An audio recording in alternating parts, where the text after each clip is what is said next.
যে একজন পুলিশ সদস্যকে থানার ভিতরে ঢুকিয়া চোরের মতো পিটাইছে, আর আপনারা অসহায়, আপনারা কিছু করতে পারেন। আজকে আপনাদের উচিত বাংলাদেশ আওয়ামী লীগের যে সমস্ত নেতাকর্মী আওয়ামী লীগের পক্ষে, দেশের পক্ষে রাস্তায় রাজপথে মিছিল মিটিং করতেছে তাদের সহযোগিতা করা। কিন্তু আপনারা তা না করে আপনারা যারা আপনাদের মারছে, যারা আপনাদের হত্যা করছে, গুম করছে, তাদের সহযোগিতা করছেন, যে কারণে আজকে আপনাদের এই করুণ পরিণতি। আসসালামু আলাইকুম। আপনাদের সামনে আজকে উপস্থিত হয়েছি একটা হৃদয় বিদারক ঘটনা নিয়ে।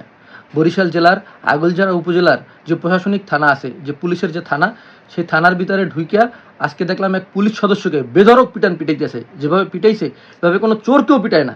একটা চোরকেও সাধারণ মানুষ এভাবে পিটায় না, যেভাবে একজন পুলিশ সদস্যকে তার নিজ কর্তব্যরত থানার ভিতরে ঢুকিয়ে যেভাবে পিটাইছে।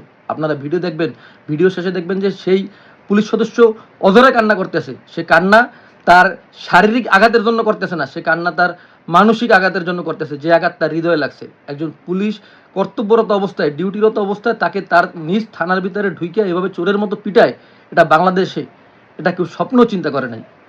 আজকে সেই ব্যক্তি যাকে অ্যারেস্ট করছে, যাকে নিয়ে তো ঝামেলা, আমরা যেটা জানতে পারছি সে নাকি মাদক কারবারি, তাকে অ্যারেস্ট করছে। সে যুবদল করে সম্ভবত, তাকে সেই যুবদলের রাজনীতির সাথে সম্পৃক্ত। এই কারণে তার অনুসারী যারা আছে তারা থানার ভিতরে ঢুকে একজন পুলিশ সদস্যকে চোরের মতো পিটাইছে। আপনারা এই ভিডিও দেখবেন, এই ভিডিও দেখলে যে সাধারণ মানুষ তার চোখে পানি না এসে পারে না যে একজন পুলিশ সদস্য কতটা অসহায় হইলে এইভাবে কান্না করতে পারে। আপনারা যারা বরিশালের পুলিশ কর্মকর্তা আছেন, যারা ঊর্ধ্বতন কর্মকর্তা, তাদের এই বিষয়ে কোনো চিন্তা ভাবনা নাই। তাদের চিন্তা আমরা আগামীকালকে বরিশাল শহরে কারা মিছিল করব তাদের অ্যারেস্ট করার ধান্দায় আপনারা আছেন। আপনারা আওয়ামী লীগের নেতৃবৃন্দকে অ্যারেস্ট করার জন্য যেভাবে পরিশ্রম করতে আছেন, এটার যদি 100 ভাগের 1 ভাগও আপনারা আইন শৃঙ্খলার নিয়ন্ত্রণ করানোর জন্য করতেন, তাহলে মনে কোনো আফসোস থাকতো না।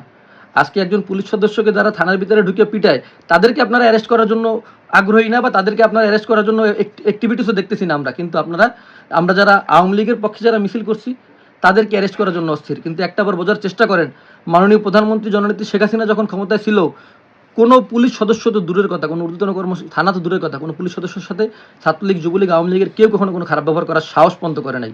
মাননীয় প্রধানমন্ত্রী জননেত্রী শেখ হাসিনা তার কর্মীদের এইভাবে নিয়ন্ত্রণ করার চেষ্টা করছে।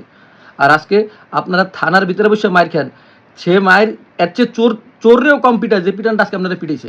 আপনারা এই মায়ের খাওয়ার পরেও আপনারা তাদের ধরবেন না, আপনারা ব্যস্ত থাকবেন যে আওয়ামী লীগের মিছিল মিটিং কারা করে তাদের অ্যারেস্ট করার জন্য সারাদিন।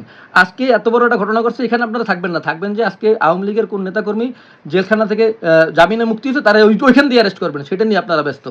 আসলে আপনাদের লজ্জা থাকা উচিত। আমরা যারা আওয়ামী লীগ করি তারা রাজপথে যুদ্ধ করতে আসি আপনাদের অধিকার আদায় করার জন্য।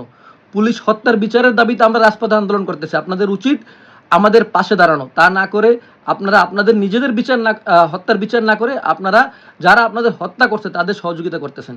একবার চিন্তা করেন, আপনারা বাংলাদেশের অবস্থা কোন জায়গায় নিয়েছেন যে একজন পুলিশ সদস্যকে থানার ভিতরে ঢুকিয়া চোরের মতো পিটাইছে, আর আপনারা অসহায়, আপনারা কিছু করতে পারেন না।